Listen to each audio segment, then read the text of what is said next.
What's up, bookworms? Welcome to episode 127 of the Cantina Book Club podcast, where readers can find interviews with authors of all genres.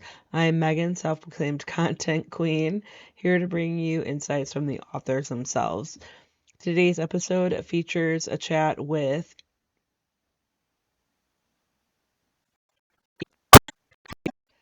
a conversation with an author, sometimes a returning guest, and sometimes it's someone new. Please be sure to hit that subscribe button so that you never miss an episode, and feel free to browse through existing episodes so that you never miss a previous interview about a book that you finished. Today's episode features a chat with Amy Rossi, book The Cover Girl. That book is available now. This book was it's serious. It's basically a historical fiction, and it could be potentially triggering, but it is very character driven, and it is based on an actual real life situation, so that makes it more impactful. But that being said, some spoilers do pop up in these conversations, but this episode is more enjoyable if you've read the book anyway.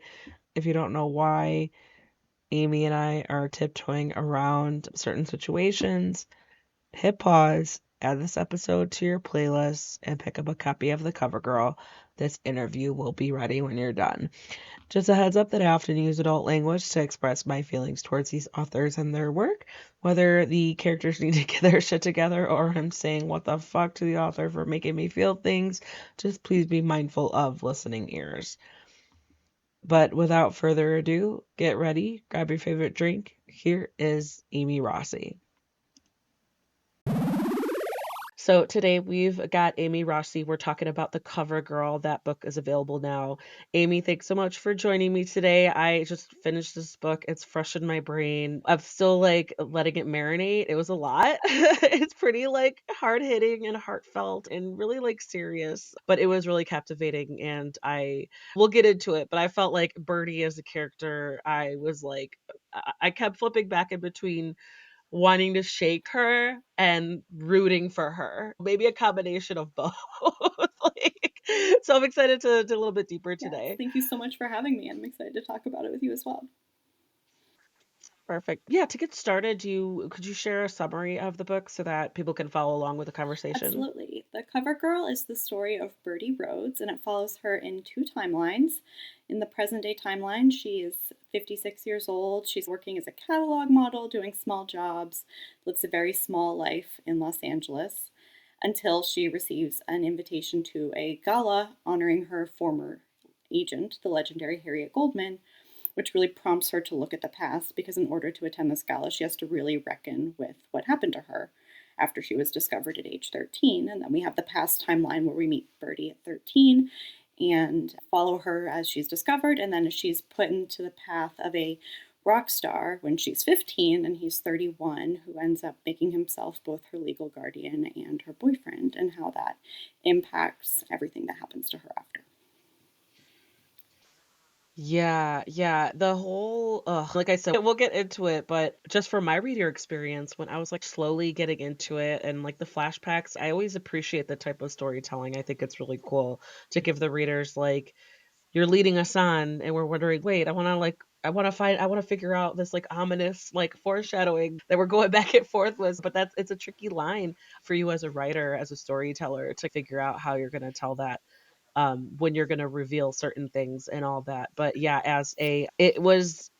and then and I will, in my when I'm talking about this book, and also when I post about it, there are some potential trigger warnings as well.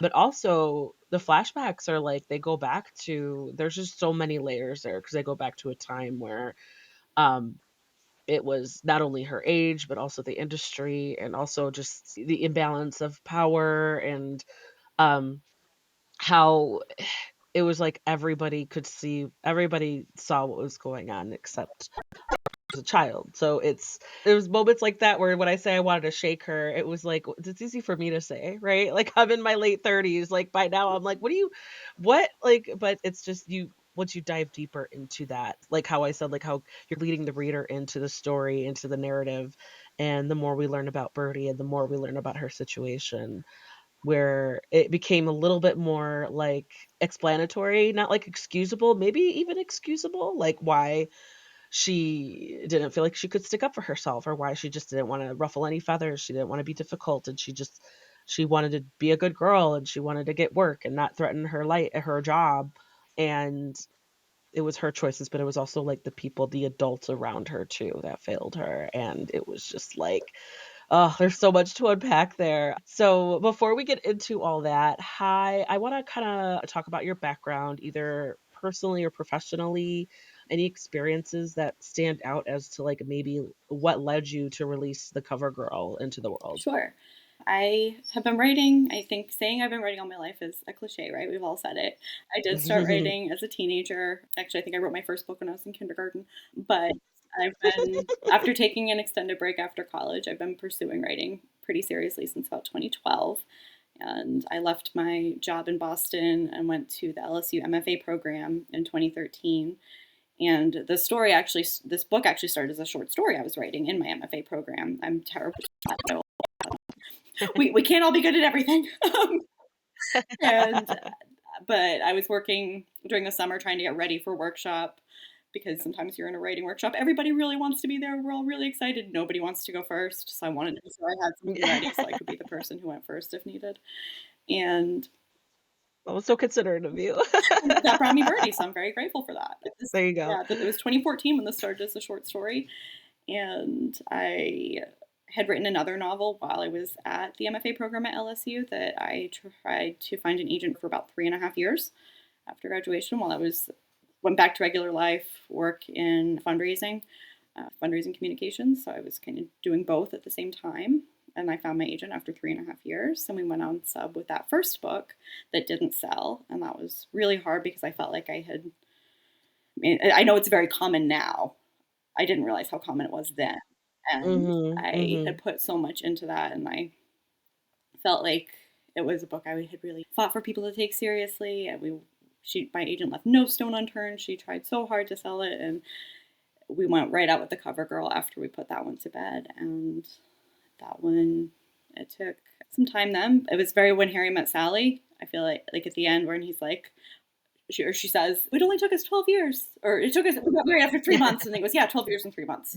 That's Yeah. the story of the publication of the Cover Girl. It happened so fast, but after all this other stuff happened too. Exactly. That yeah, like you said, that's so common because of all the authors I speak to, that's a lot of it where it all happens so fast, but then, like, once the ball gets rolling, then maybe you don't hear anything for so long, so that's also a part of it, and it could be a lot because it's like, that's your baby, and you're like you do so much work to get the exposure and to help hopefully to get the ball rolling, to get the momentum for it to reach readers.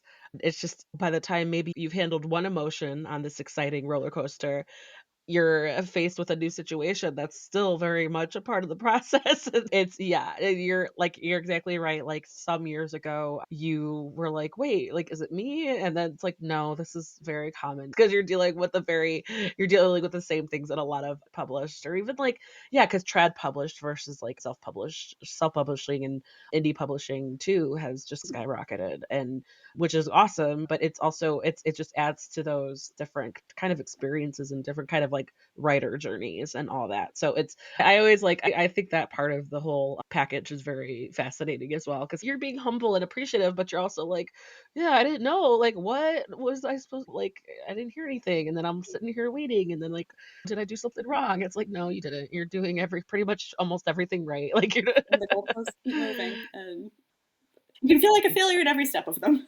So you have to take time to celebrate. Absolutely. Absolutely. Yeah, absolutely. What were your experiences as anything that stood out as like a debut author besides that? Was there any like big lessons learned? I think probably the biggest lesson learned is everybody is going to have a different experience, and you can't look at somebody else's experience and say, why didn't I get that? Or is there something wrong with me that I didn't get that? Or, oh, this happened for this person, so this is going to happen for me. I think that way lies madness. So people often say comparison is the thief of joy, and it really is true. Because the more time you spend comparing yourself to other people, the less time you are celebrating the fact that you put a freaking book out into the world, which is really hard. Yes. One of the great things, though, has just been connecting with other debut authors. I'm in a Discord server for debut authors, and just connecting with these really wonderful people who write books that might not be a genre I normally gravitate to, but now I really want to read this book Sure. because you're so nice and it's been so great getting to know you. Yeah. And so that's just been really fun. It's even then because like, you can resonate and you can relate to them and their journey, and I think that's such also a very cool way for you to branch out into what you might not pick up in the bookstore, because you can, like I'm doing this type of stuff definitely for me, 'cause I tend to like, enjoy all types of genres with a couple of them that I won't gravitate towards, but even mostly what stands out is, like, the Mhm. nonfiction. I'm not always like, "Oh, that's what I wanna read," but there have been a handful of nonfiction books that I've read and then interviewed authors about, and I'm like, "No, this is cool." And even the subject matters, like, I think I read one was about it wasn't about COVID, but it was, like, about, um it was about mass, like, viral infections in general and the whole process of, like, how this happens and just all the layers of it, like, health system and how people reaction and it goes back, like, decades of, like, how people, like, they discover a new sickness, and this is the whole, like, go song and dance again,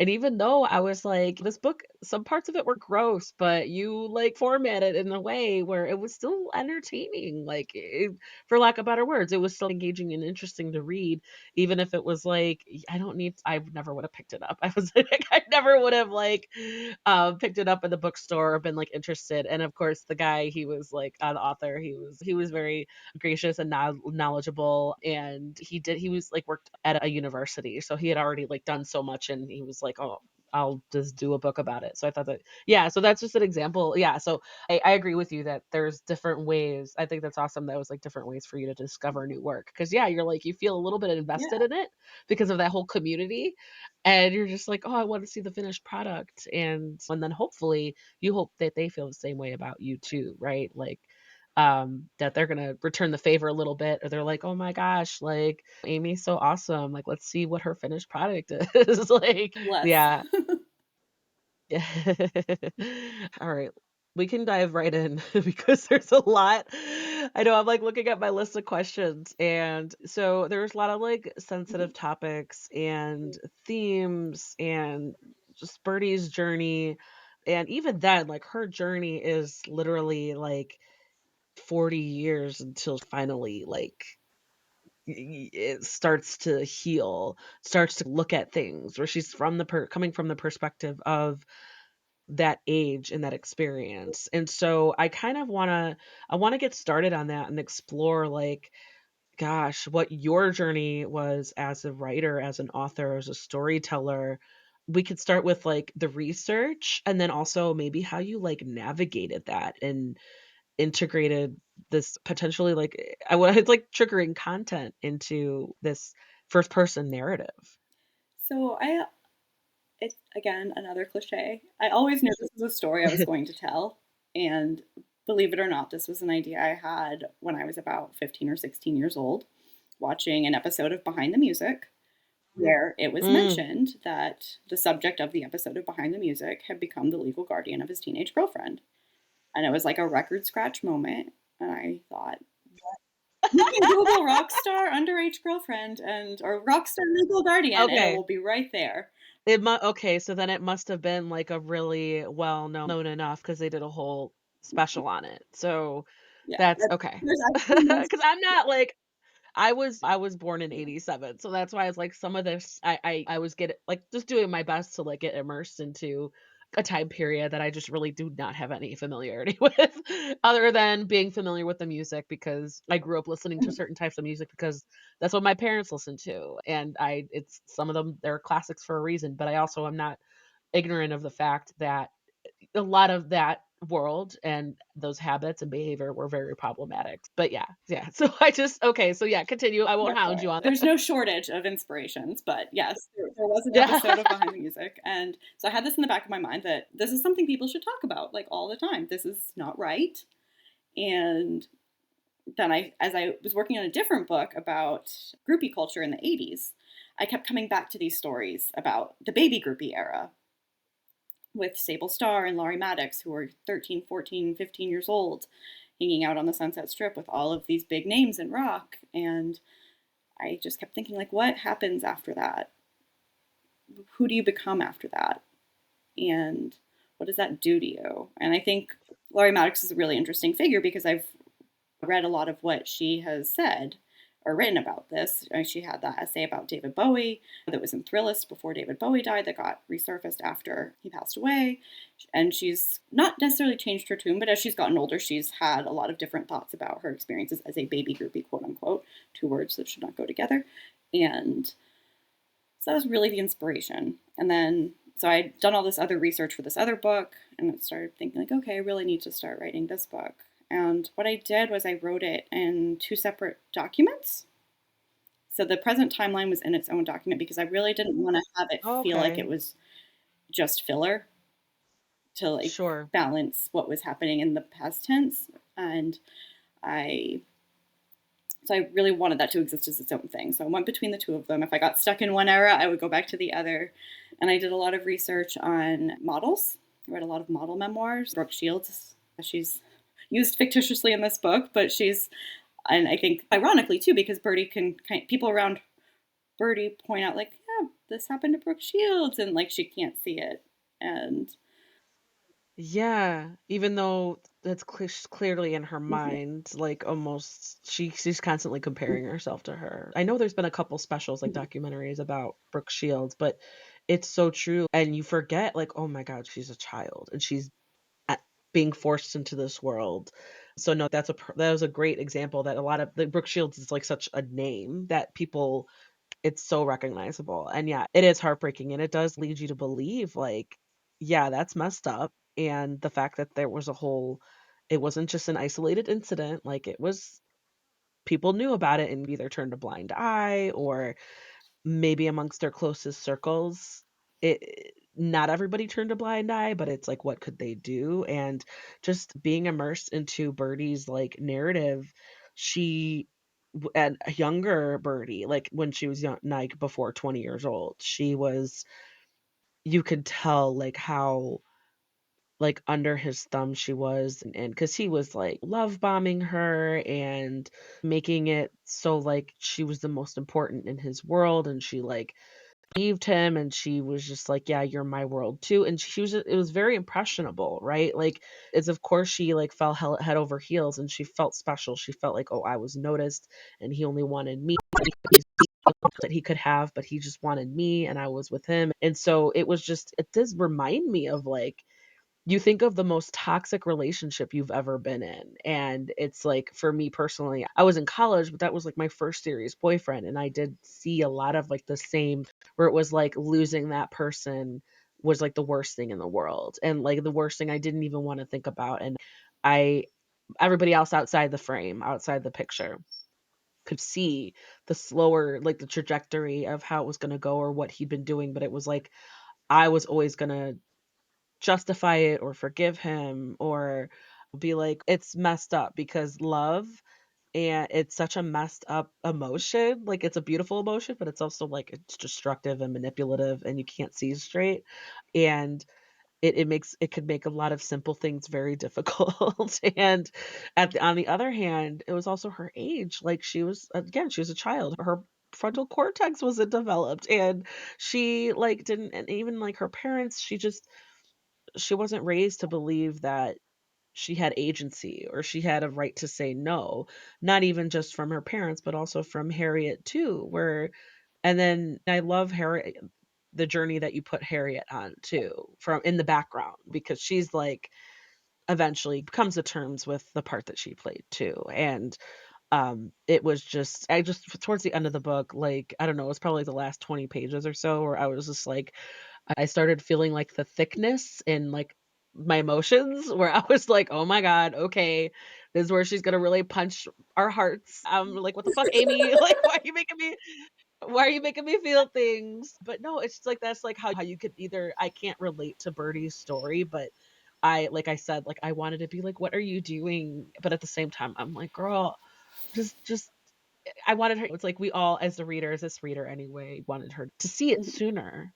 You want her to see it sooner, but she was just devastated, then she was self-medicating, and then it was and then all she's like, again, all I had to be was legs, all I had to be was legs, and it just does it provides that level of insight into that world of she knew that her value was her appearance and how well she could follow direction and how well people liked her, and that affected like everything and all the choices that she made, even though there was this looming like, oh, but I can't lose him, I want to be near him and I can't lose him, and reasons A, B, and C, all that. Like, oh god, there's so much to unpack and like all these sensitive themes and stuff, and like how I don't know if you wanted to expand on my rant there, on my tangent that I'm like just like rambling on, but also like I hope that you were able to like also take care of yourself too while just getting in the zone and trying to pull yourself out of the zone and stuff like that. It was, it actually got really hard. I have described writing her as like feeling like I was holding my breath the whole time. And when I would finish my writing for the night, I would almost be like gasping. Like I would feel like I hadn't taken a deep breath in however many hours I'd been sitting at my computer. And I've never bodily gone into somebody like that. And I would need space. Yeah. My partner moved in with me right when I finished the first draft. So I was alone for most of the first part. Maybe that was I okay though. That was a Like, thing for me. I wasn't gonna take that next step because I never had a person live with me before. sure, I was not okay. gonna take that next step without finishing that damn book. But That's probably yeah, smart. I think it was good to, especially when I finished the first draft, just to be alone with that because as I was revising and we were getting ready for submission, and then I was doing my edits with my editor, it was hard to I needed to just be alone for a little while after I would finish because there's just a lot of emotion that comes through writing it. Yeah, there was emotion for me just reading it, so I can't even imagine. And I had nothing. I literally I can't relate to any. Thankfully, obviously, I can't relate to anything that she went through. Whether or not I was like, I'm not a model, and I wasn't like involved in the rock scene, and but even then, as like as that massive power imbalance. But even then, like describing my first serious relationship, where that was the closest thing I could relate to, I was still like an adult. I was like 19. And so I still, again, you're still growing. Like, I feel like I'm 38 now and I'm still like, I'm grateful for the person I am now versus 28-year-old Megan. But then I'm also like, even 48-year-old Megan, I know I'm going to grow even more. And so it's just, it's so compelling to me. Like, character driven stories like that where where with the flashbacks of the dual timeline, where and it's all first person. We're all in her head. We don't really get much of her. I don't think we get any of her dialogue. You had her just relay everything. So we just get what's going on in her head. The quotes are from other people. Like any dialogue that's in quotes is from other people, not conversationally. So you're just really in like who you're really immersing yourself in her story, and just I felt for her. I felt for her so bad because I knew that it was almost like it was a slow train, like a train wreck in slow motion. Like you see what's gonna happen, um, but it's again, it's like it's happening and you're watching it happen, and you wanna. It's like the writing on the wall, right? I know I keep going back to it, but it's because of her age too, and the power imbalance, and the emotions and the feelings. Like she was in love, even though she wasn't sure, because she had such a messed up, complicated like relationship with her parents, and with Harriet, it was very business oriented, like transactional, mentor mentee almost, borderline, but also that's the first that's the first time she felt like her value isn't necessarily tied to a dollar amount or work that she can get, but the value that she saw with him and her relationship with him was also not that healthy either. It was not, it was very it was still very problematic. And so there's so many layers that her story is so complicated and profound and heartbreaking, and that it's once we realize like, oh, 2018 is when the present day is, we're like, wait, she's like in her 50s. Like, oh god, it took this like, because then you realize, okay, she's not married, she's not kids, she's like doesn't really have any other relationships outside of acquaintances, unless and then we learned that she eventually grew into develop more, like, except there's like there's Bernice, and then there's hobby, but that was still, like, through work or through volunteering. She had it was, like, not like found family, but she had to go find, those friendships and those meaningful relationships that she didn't have. She didn't have anything to base that initial relationship on, and it was just so sad, like, you put her through it. It was just like, It Jesus could have been Christ. worse. Bernice was not planned, and Bobby was not. Bobby had stayed in the past, and Bernice was not planned. And that was like one of the wonderful things about writing is that suddenly Yeah, Bernice emerged as this more organic force and kept coming back. And I realized that she really did, like, as small as she wanted to keep her life, because with a small life, you don't have to yes, explain anything to anybody. You don't have to, yes. she could just tuck it all away and never think about it. She never had to engage in hard questions. So but Bernice just kept coming back, and I was like, I think she needs this, and I think there's a reason she's coming back. And Bernice is that friend who is going to she's not going to force Birdie to talk about it, but Yeah, she yeah. knows, and she's waiting, and she's ready because the moment Birdie starts asking questions about what do you think this was like, Bernice is ready to pounce on it and call it out and call it what it was.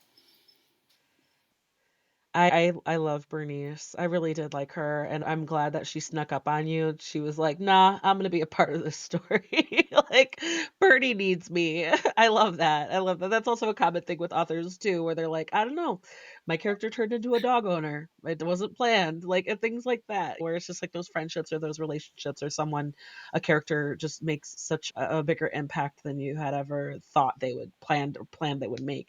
And Bobby too, because it was those type of she definitely needed those. And I love Bernice because you're absolutely right. Like she was going to be there for her no matter what, but she knew everything. She worked in the industry. She read the articles. She like and but she knew like if I bug her about it, I would probably push her away. This is not going to be that friendship. So she just also Bernice also appreciated that friendship too because like I think because she was a woman of color, which opens a whole nother layer and whole debacle of the reality of being a black model. It's like that. And that's was something I wanted to ask on too. I want to explore the research into modeling because I don't know, like I bet you learned tons of fascinating and crazy things. I could imagine you fell into some rabbit holes there. One of the more interesting things I learned is that modeling, in some ways, was more diverse in the 70s and early 80s. But when the Eastern Bloc opened up after the fall of the Berlin Wall and the end of the Cold War, more models from Eastern Europe Mm. started coming over, and fashion designers and photographers started gravitating towards that look. And runway shows were less about like somebody with a super distinct walk and super distinct flair, like Beth Ann Hardison or Pat Cleveland. Like if you can find footage of Pat Cleveland walking a runway or rocking a runway, because clearly she was, please go do it. She is phenomenal. She's still walking runways. They favored more uniformity and same body type, same hairstyle, and let's just have the Mm. girls be clothes hangers. I'm using air quotes here because that's a horrible thing to say about human beings. Yeah. And it became more about bodies that showcase the clothes rather than celebrating the model and the fashion at the same time. So that was a super interesting thing I learned. And obviously, like Bernice is not my story to tell, but it was really important for me to have her in there because I mentioned Beverly Johnson in the book several times. She was the first black model on the cover of Vogue in 1974. She has a wonderful memoir called The Face That Changed It All, and it's just a fascinating, phenomenal woman. Highly recommend that. But I really wanted to pay homage to these incredible women like Tracy Norman and Iman and Beverly Johnson and Naomi Sims and all these women who Beth Ann Hardison who like blazed this trail for black models. And I also mentioned the Versailles 1973 fashion show. I think probably maybe one more time than I needed to in the copy, but it's just I cannot. There's a wonderful documentary about that called Versailles 73 American Runway Revolution, and it was just so fascinating. There's so little footage surviving. This was like America American designers, young American designers like Stephen Burrows, Anne Klein, I don't remember all of them off the top of my head, going to France to in a kind of dual fashion show to raise money to restore Versailles. And this was like really putting American fashion out there. And it was an incredibly diverse age and ethnicity range of models who were representing America. And everybody just was like, okay, what's going to happen here? Thinking like French fashion, like Paris is the fashion capital, right? And Right.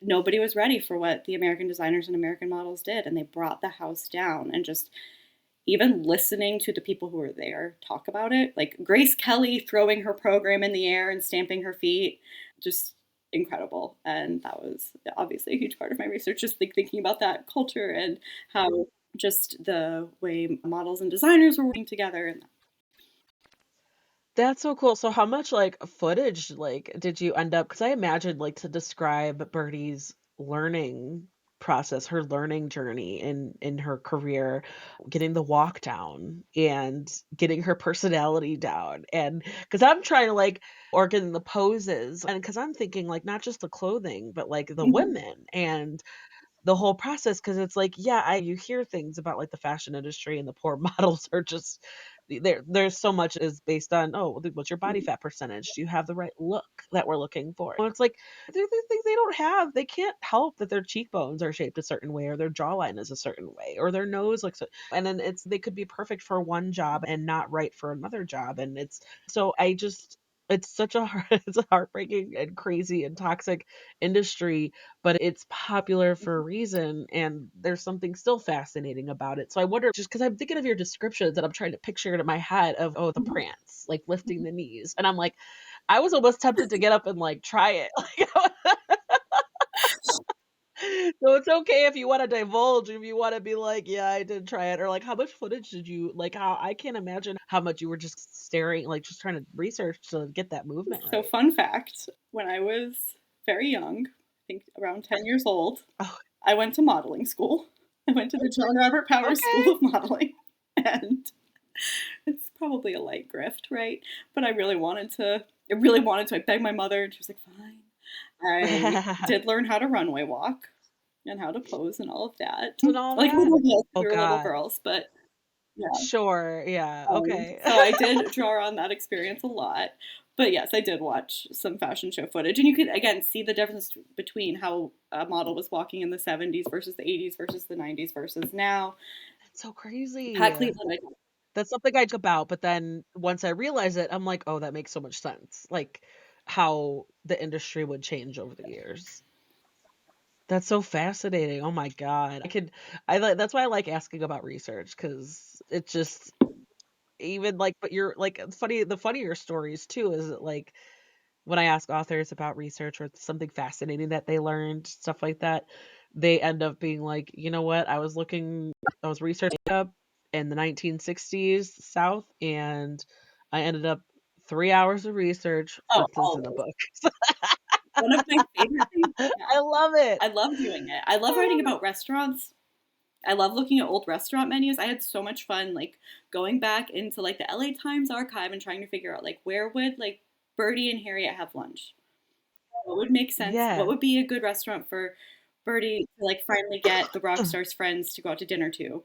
Where would the wives and girlfriends of the rock guys who weren't inviting her out, where would they go to lunch? And so that was so much fun to me. I didn't know that. So they go to La Scala and have the chopped salad. And I didn't know that was like a thing still. And apparently it's this viral salad that people are making on TikTok all the time. And the Kardashians talk about the La Scala salad. But the delicateness of the mince was for women to eat it more, like women in Hollywood to feel like they could eat the salad and not get it all over themselves and have these giant chunks of That's hilarious, but that is, like, so lettuce. meta, like, that's so, like, where the restaurant now I'm gonna look, forgive me, because 'cause I'm like, because that's, like, the restaurant is paying attention to its audience. That's And crazy. La Scala it's salad. really good. Like, if I Google it so first, the La Scala chopped salad. Oh, that is oh, that's so funny, because it was, like it was a whole thing. And now I make it for lunch. Because you were like yeah. I could see that, because I do like a Mhm. good salad, and honestly, I'm not one that minds, like, he Yeah. cut. Like Caesar salads, like or no, maybe not Caesar salads, but, like, Yeah. romaine lettuce. That's what kinda that reminds me of. Oh, that is so funny, because yeah, we have to, like they'd be so delicate. Oh my gosh. But see, for me, I would be like, "Wait, there's not enough on my fork." Like, I You're just spooning it in. yeah. like, just give me, like, I don't even know, like, give me a spoon or give me, like, tongs, but that would make it worse, I don't know, but still, like, that's so funny, that's so crazy, that's like a little that's like how you get, like, how deep down you get, where there is a very like, a concentrated group of people who knows exactly what you're talking about. I love that, that's so funny. But that yeah, that also reminds me because like, Bernie, she was just going with it. She noticed those things, but she was also just going with it. That was, like, also one of like so I kinda wanna explore, like, how did you find, like, trying to differentiate between the ages and the flashbacks? Because a lot of it was, like I imagine that was, like, really difficult because we're seeing it through one lens, but there's, like, a huge gap in between those flashbacks, and these are the things that she's noticing, these are the things that are important to her versus 40 years later, or even, like, when another time jump is, like, what you go from, like, a 2-year and then you go like, 2-year chunk, and then you have, like, a 6-year chunk over where because you have to like, for storytelling, you gotta make it seem realistic in what she's going through, but you wanna be mindful of the reader's attention, the reader's time attention span. So, I wanna explore, like, how what that was like for you and your writing choices of with the same narrator POV and just with huge not only just different times in her life, but, like, age, like, how that age just distinguishes the voice and the personality and all that. So she never really allows herself to be young in her flashbacks. It takes her a minute to settle into how she's going to tell this story. And that's a deliberate choice. It might seem a little jarring for a reader, but I think it eventually it would make sense for her to settle in. Like there's things she kind of can't talk about in a certain way. And so it's the first set is very removed. This is the story or the first section is very removed. This is the story she's learned to tell herself about herself. She doesn't trust yet how to talk about it. But so she's sticking to the set version of events. It's not that different from her voice as a 50-year-old. She hasn't sunk in. So you're not again, there's that Yeah. filter, you're not quite getting full access. This is what she's comfortable saying. And by the time she's on the road with the rock star, she's 15, that section's in the present tense. It's the only section of the book that's in the, or that's not necessarily true. I think the flashback section or the present day section might be in the present tense. But of the flashbacks, it's the only part that's in the present tense. And that was a very deliberate choice because I wanted to convey how stuck she was in that period because that's the real good period with her and the rock star, which she was going to view as the good period.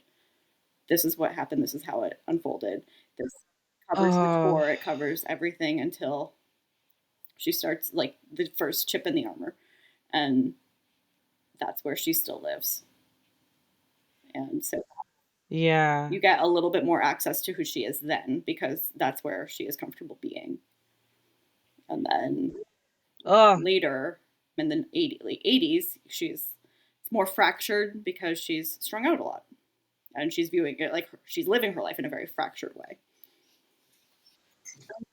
I know, and even then, I was still like, I don't know, I think I'm just I am an advocate for female I like to say female rage, but even if you're problematic, I'm gonna still support you because, like, you need this, you deserve this, and I'm like, I guess as the reader, I'm gonna forgive a problematic female character to an extent, but, like, even this wasn't one of the moments where I wanted to shake Birdie. It was, yeah, maybe you need to go through that. It's like, you're having a hard time, and I it also is I'm like a chaos agent where I'm like the messier, the more entertaining, the messier, the better, the messier, like the more real almost, where it's no, of course, and because she was young, of course she was gonna revert to habits that made her feel good, like the self-medicating and getting the attention that could Mhm. guarantee,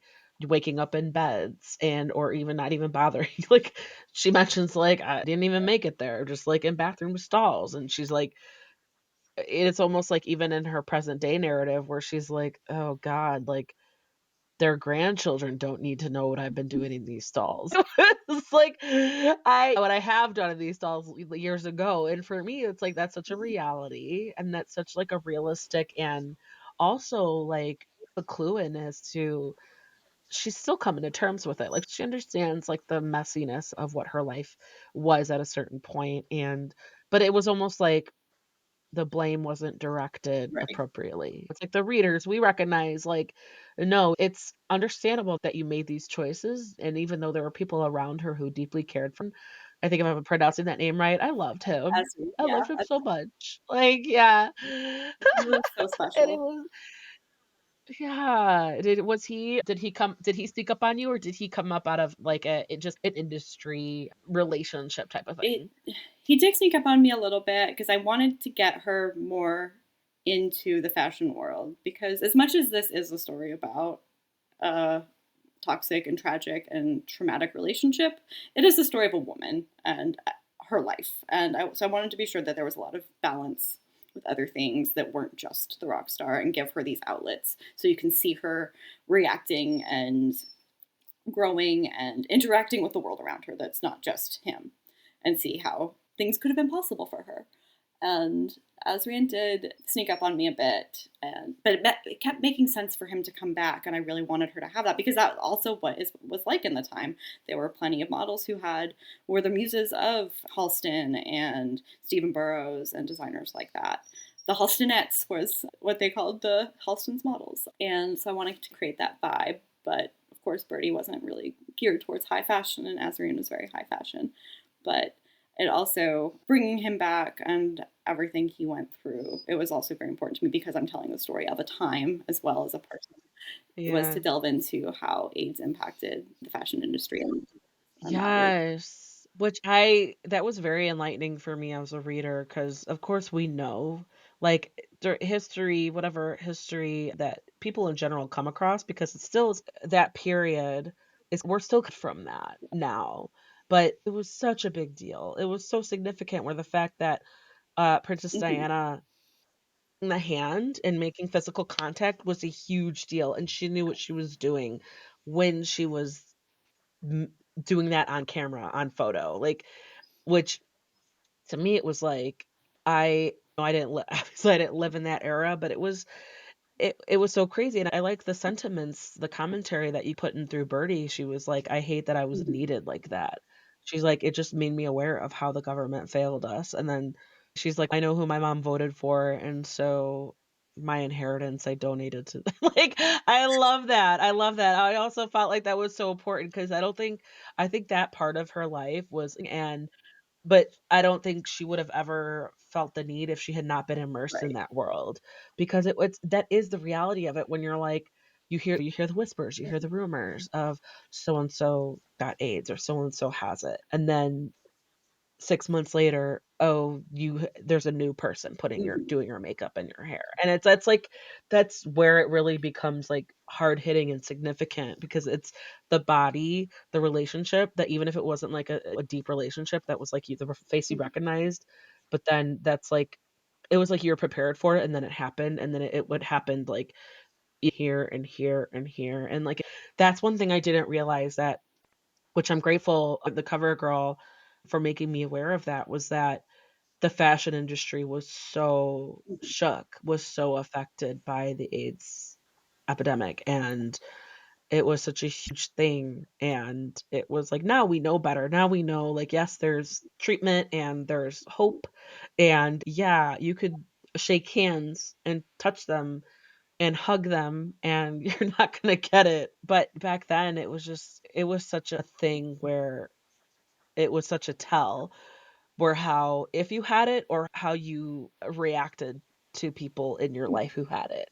And that was like well, we don't need to get too political here, but it's almost like there's a lot of parallels to today where once you know things about a person and or you see how someone reacts to what they know, then that absolutely changes your opinion of them or like it changes your opinion enough of that either for yourself or of that person. And I'm like, I pride myself on being like a gay friendly podcast and I try to if ever there's like diverse authors and diverse stories coming my way, I get excited because I'm like, oh, I like learning about things that I'm not familiar with, that I have no idea about. And that's one of them is that's I think that's why I was like, oh shit.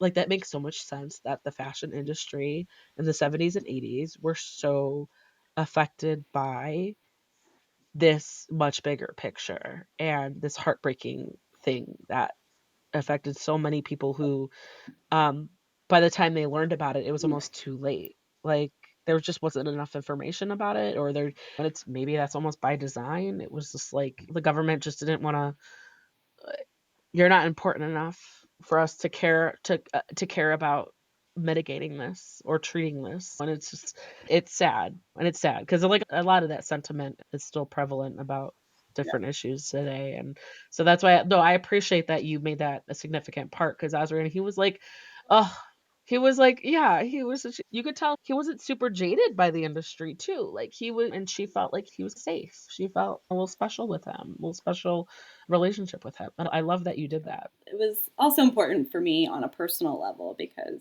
my own uncle passed away from AIDS related causes in 2000 Mm. when things had changed. The acknowledgement, he Yes, was my Bobby, uncle Uncle Bobby. Bobby. His name is Oh, Bobby, and he was a very special part of my life, and that was my way to pay tribute to him and to honor the impact he had on me as a young person. oh, I love that. I love that. I could just tell Bobby. Like, even just, like, the sentiment, and Bobby was a very likable character. You just, like that was, like, your little the little legacy that you could give in your work of your life. Yeah. Oh, that's so special. Yeah, because absolutely. Because I imagine to, like, watch someone fight that battle and you're prepared for it. I feel like I haven't gotten a break because the past few interviews I've done was with, like, really terminal illness adjacent subject matter. So when I was like when I read that part and when I was like going through your book, I was like, "Oh, not again." I was like There, but that's what makes it pull at the heartstrings a little bit more. That's why I always joke about like with authors, I'm like, "Fuck you for making me feel things because I did not see it coming." So when I write a review or if I recommend it to people, I'm gonna be like, yes, physically prepared. You're gonna feel things. Like you're gonna this is not and not just even for like all the trigger warnings aside, it's like, yeah, stuff like that where it's gonna be like, it's sad. It's sad. And you're gonna maybe become connected to these characters and maybe a little attached to the side characters. And then you might George R. R. Martin them. You might You're like, guess what? There's a reason why I made you like them so much. Oh, I'm gonna throw this okay. at you. It's a two-parter. What were the most challenging parts to write? What were the most enjoyable parts to write? The most challenging parts to write were anything with Birdie and the rock star. I wanted to be really sensitive, especially about the physical aspect of their relationship. I Yeah. didn't want to get too graphic. I wanted it to be true to what she was experiencing and how exciting that would have been for her at the time to feel chosen and to feel feelings that she had not felt without glamorizing or romanticizing or making it seem for a second like the book is on his side. So that was a real fine line to walk. So that was really challenging. And the most enjoyable parts to write were I really enjoyed writing the parts where she would zoom out and go into the third person and have those dissociative moments. That was just a fun challenge for me as a writer. And then because it is a heavy book, anytime Harriet ordered food, that was just everything with Harriet was just fun. I love that. Yeah, because Harriet reminds me of someone who she was really to the point where she could recognize other things and other people. She was just like confidence is one way to put it, but just very like she had already reached a level of self-awareness and assuredness where she can focus on everything else and notice everything else. But yeah, I liked Harriet a lot. I felt like she was, at first, I was like, it's very clear that she cared deeply for Birdie, but I wasn't sure, like, to what extent until we continue to see, because she's the narrator. We only see life Right. through her eyes. So that's all the reader gets. And she is a somewhat reliable narrator. Like there's parts where Mm-hmm. she's unreliable because she's so like rose glasses. And it also shows like she saw Harriet as like, oh, my boss or the person who I don't want to Yeah. disappoint. When she does, like, there's a day where she's like, "Oh, I don't wanna give her any I wanna Mhm. be" even though Harriet's like, "No, the second that you're uncomfortable with something, you let me know." Like, she was from the get-go an advocate. She's like, "You tell me if there's something that doesn't feel right, let me know." And even then, when Birdie finally does it, Harriet didn't even really ask for many details. She just asked, "Was he inappropriate?" And Birdie just said, "Yeah," and that's Mhm. all it took. Because it was like an understanding, and Harriet didn't even, like, question her. She didn't victim blame, victim shame, victim doubt. She didn't do any of that. She was just like, "Okay." And so that could have been, like, Birdie, like, this proof that she's got your back, but she also, like, was still self-doubt, like, she didn't wanna be trouble, she didn't wanna be difficult, but I it's the kind of those interactions the reader maybe Birdie doesn't see it, but the reader sees it, where we're like, "No, like, she's a businesswoman, but she cares for she's looking out for them. She's looking out for them." And I liked Harriet. I didn't distrust her. I could tell you care about her, but to what extent? But we eventually learn, like, no, she looks out, like, when it matters. All she Absolutely. needed was the word.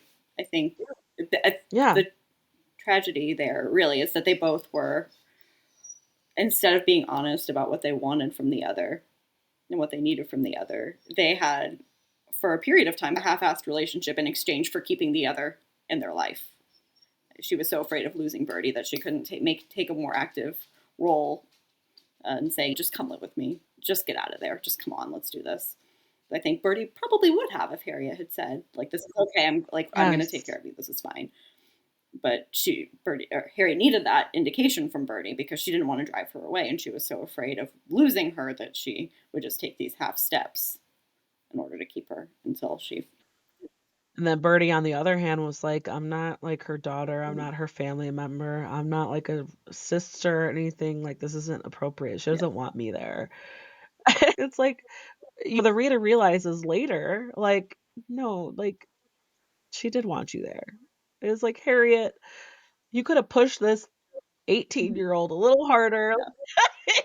Like, you could have, because she was also very Yeah. delicate. She wasn't a pusher. She was just, "I got you a job," or, "Here, it's up to you." She left the girls a lot of agency. And even though should have,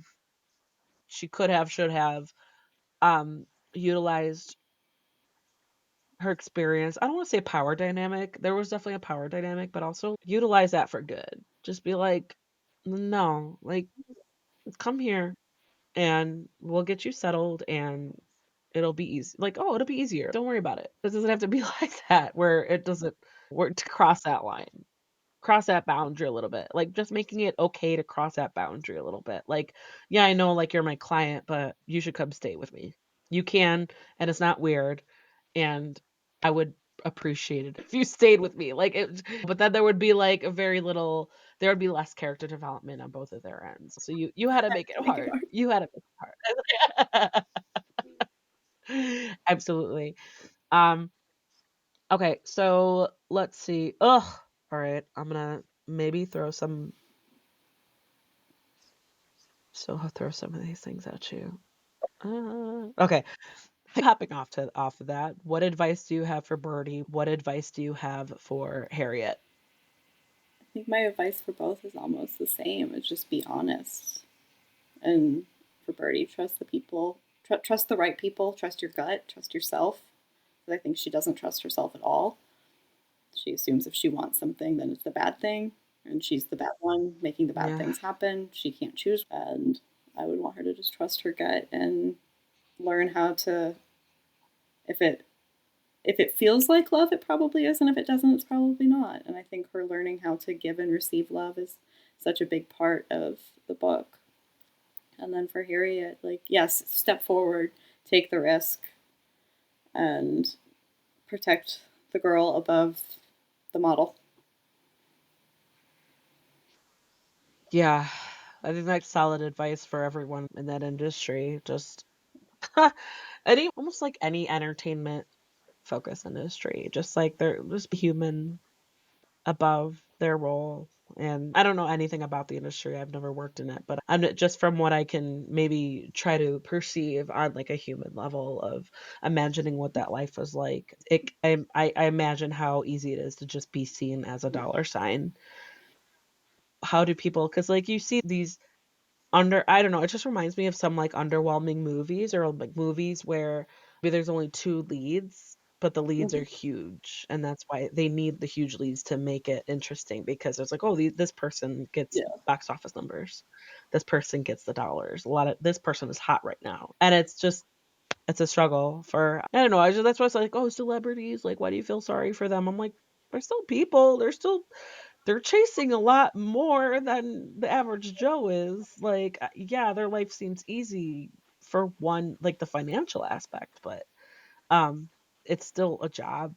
It's worse because if I gain 20 pounds, hopefully I'm still Yeah. employable because I'm not like, and I just think of like some of these actors where they uh become Mhm. outdated, either their age or I don't know, the lack of work, but it's just a lot of different factors. There's a lot of factors that are not fair, Yeah. and that's what I Yeah. see. Even in the book, Birdie mentions, I think when she's at that party, she's like, just because like people like to look at me doesn't mean I'm comfortable being in places. And later, when she's Yeah. older, and she's like, just because I'm professionally attractive doesn't like people think I'm going to be really good at sex, and so I feel like they have this extra pressure, you Yeah. know. I know. It's so true because yeah, it is like, oh, people think I'm like even I think even in general when people who are like, oh, so hot, like or they're just like this they have so much sex appeal.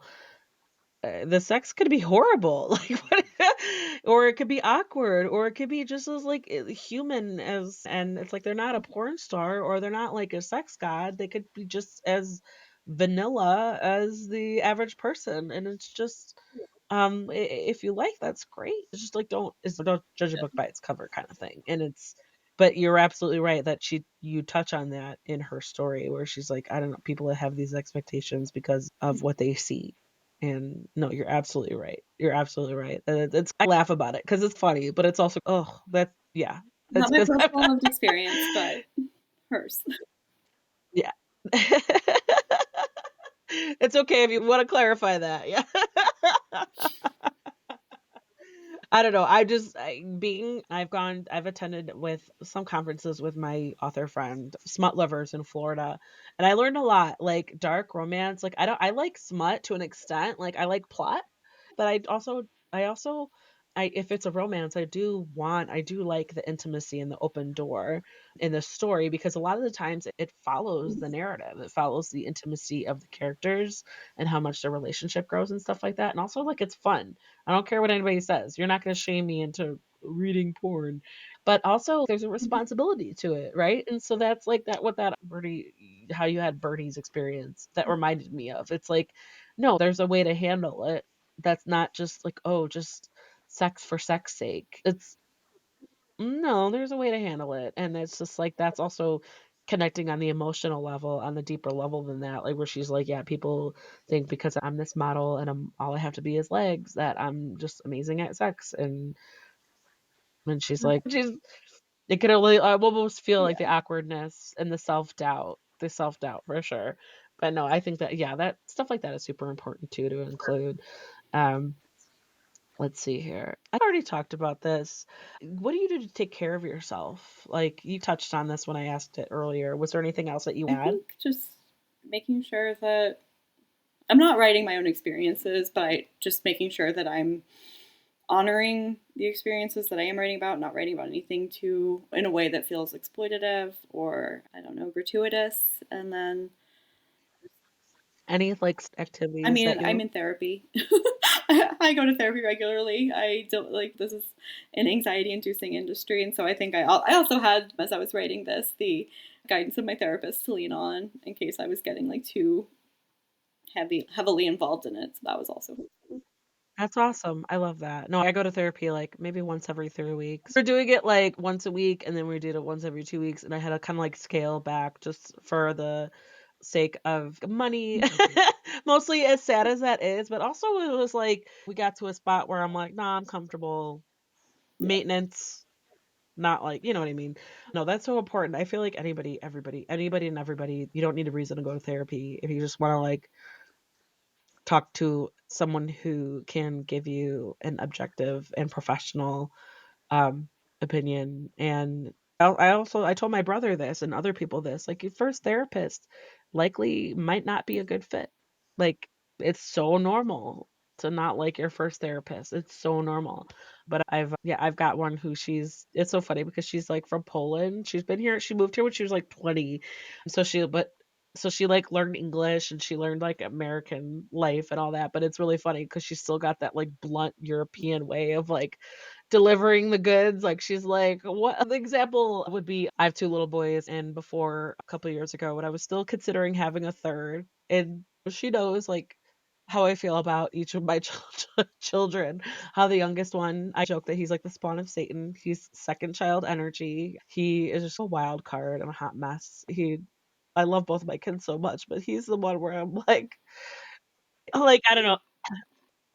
I just I love him so much, but I'm like, why do I sound just like my firstborn was never as destructive as you are. And so we were talking about like, oh, should we have a third? Should we blah blah blah? And my therapist is like, she's like, what? Do you think he's going to be better as a middle child? I'm a middle child, so that resonates. She's like, what? Did you go to be pregnant with a messy toddler? It's so funny because I'm like, part of me was kind of curious, like, how would he be as a middle child? Like, but at the same time, I'm like, I think I'm good. I think I'm good. And even then, when I was talking to my husband about it, when we were like deciding, I think it was like a night where we were just like, after the kids went to bed, we were watching our shows and I had a couple drinks. And I was like, it was like a little moment like of realization. I turned to him and I was like, think I'm done. I was like, think I'm done. And he looked at me. He's like, yeah. He's always wanted three kids, but he understood totally. Like he totally understood. And he was like, because I'm like, honey, just imagine we're here with the kids, like chilling after dinner. We're either watching your shows or the kids are on their screen time and we're just chilling, relaxed. Can you picture an infant? Like hang in our flow. And he's like, nah, you bring up a good point. It was like, it was really funny because when I was telling him what my therapist said, he's like, ugh, she makes sense. So that's why I'd say, like, it doesn't have to Yeah. be like super serious. I'm just a strong advocate for therapy. Like, even if medication, that's a whole nother level. And it's like, even if somebody needs, I've been on medication, but it's like if you need something to take the edge off, that's between you and your evaluator. There's no harm in talking to someone for once a week just to try for like 6 weeks. There's no harm in it. And you might decide that, oh shit, maybe I get something out of this. So I'm glad that you got My that therapist, during your writing journey, going through this shit, going through this like really triggering she's content. in the You know, acknowledgments. like yeah, perfect. I know I always try to read the acknowledgments and then like when I skim through them, but I love that. That's amazing that you're like, oh, got a shout out to my therapist. They're an important part of your publishing For real. journey. Perfect. So, what do you hope readers get out of the cover girl? I hope that I hope that anybody who reads the cover girl never is armed and ready and prepared when somebody tries to say the 1970s were a different time, because it wasn't that different of a time. There were things that were different, but it was never right. And I hope they just gain a greater understanding of the world around them, and that I also hope the readers take care as they're reading, because I know again it might be triggering for some people, and that it just maybe there's a feeling inside. They don't have to relate to Birdie at all, but maybe there's something in there in her journey that hits on something somebody else has felt, and I just hope it helps somebody feel seen. Yeah, that's important because, like I said, I mentioned like parts of her journey reminded me of my own experience in my first serious relationship, where it's hard to see outside of the frame. It's hard to see outside of the frame. It's hard to see what other people are hoping that you will see, for sure. Not that the effect was that drastic, but there were definitely There were definitely some I'm grateful that experience, but at the same time, it's like, no, that was part of it. That was part of where it's hard to see the better when Mhm. you're in it. Yeah, exactly, exactly, and I love that you brought Birdie's story to life in that respect. So, Amy Rossi, what is next? Are you working on anything that you could talk about? I am laughing because I am turning a book into my editor next Friday. So I'm a bit in full gremlin mode. Yeah. Can't talk, I don't wanna get you in yeah, trouble if you can't can't talk talk about about it it. too It's much yet, okay. but I think you're gonna see some similar themes of women on the sidelines of somebody else's story, the impact of pop culture, the girls who were and the women we become in a very different way. Maybe more lighthearted in some ways, but I'm excited about it. It takes a lot of things that I'm very interested in. Is it another, Yeah, it is a or novel. okay. I bet you needed something a Yeah. little bit lighter after this, so It's funny that I wrote a very dark book because I am a fairly lighthearted person in many regards. I love that though. I've spoken to authors who they write some fucked Mhm. up shit, but they're like the they're the sweetest humans ever. So it's just like, hey, if that's your way to like work through maybe some dark thoughts that you have, I'm all for it. I'm all for it. I don't know if you like if Daniel Kraus, he's one that I've interviewed a bunch of times. His brand, I guess he doesn't really have a brand, but he writes some fucked up shit. But he's like, you have a conversation with him. He's such a sweetheart, and he's local to Chicago. So I'm like, whatever. If he's doing an event, I'm like, I pop in like, hey, and he's like, oh hey, like he's such a sweetheart. No, I get it. I get it. That's why I don't judge the writer unless it's like I'm a better reader for my friend, and so that's the only thing that's like I've known her for 20 years, so it's hard to separate the pen name from my friend because I'm like she writes like really dark romance, but like the real taboo stuff. And I tell her this. I'm like, yeah, I could tell you're getting stronger in your writing. I guess I was just really surprised at some of the stuff. She's like, yeah. She's like, so she's very self aware. So this is like a funny relationship, but she does appreciate me. She's like, I know this isn't your thing, but I love you so much. But I have to like, okay, I'm like just proofreading her. I'm like consistency. I'm like and leaving her little notes and stuff like that. So no, like absolutely, I get it. I get it. Where you're like, I don't know if my writing matches my personality. It's okay. Okay, Amy Rossi, where can we find you online and on You social can find media? me at amyrossi.com, where you can see a little bit more of my writing, flash fiction, and some music writing, and sign up for my newsletter if you're interested in that. And I'm most active on Instagram at Amy Rossi Writer. You can also find me on Blue Sky at Mossy Air. Perfect, perfect. Yeah, I will make sure to include all those good links in the show notes. It's just helpful to know where you're most active, all that good stuff. Okay, so Amy Rossi, The Cover Girl, that book is available now. Thank you so much for getting into it, for listening to me rant and going off on tangents, and also letting your just being authentic in your answers and in the chat in general. And if and when you are ready to talk about your next piece of art, your next title, feel free to reach out. I'd love to Absolutely. chat Thank you again. so much for this. This was really great. I appreciate everything. And there you go. That was Amy Rossi talking about her book, The Cover Girl. That book is available now. Check out the show notes where you can find Amy online on social media where you could purchase the book. You'll also see where to find Cantina Book Club on your favorite social media book communities, such as Bookstagram, Book Talk, BookTube, Threads, Facebook, and more. And I would love and appreciate it if you could follow that, hit that follow or subscribe button so that you never miss out on book reviews and author interviews. If you have any book loving friends who are looking to get more out of their reading lists, please share Containable Book Club with them so they can find upcoming releases and interviews with authors. Another way to help this podcast is to head on over to your favorite podcast player and give Cantina Book Club a rating and review. It helps me to reach more potential readers and listeners like you, and that goes for any podcast that you listen to. Ratings and reviews help out so much.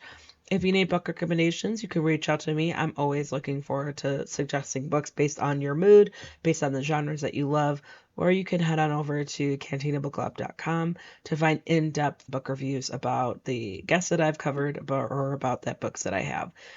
While you're at it, you can subscribe by entering your email on the website so that you can get book reviews and interview posts delivered directly to your inbox. If you want to support Cantina Book Club even more, you can donate by finding the form on cantinabookclub.com, whether it's a one-time donation or as little as $1 a month. I seriously appreciate the support, and I will show that appreciation towards you. And finally, one of the best ways to help authors promote their works is to head on over to Amazon, Goodreads, Storygraph, anywhere that you find your own book recommendations, and find the authors and titles that you love and give them a rating and review. It helps so much. They really do live by it. The ratings and reviews, it's one of the easiest ways that you can help besides basically buying or pre-ordering the book or sharing on social media. And as always, thanks so much for listening and see you next time. Cheers.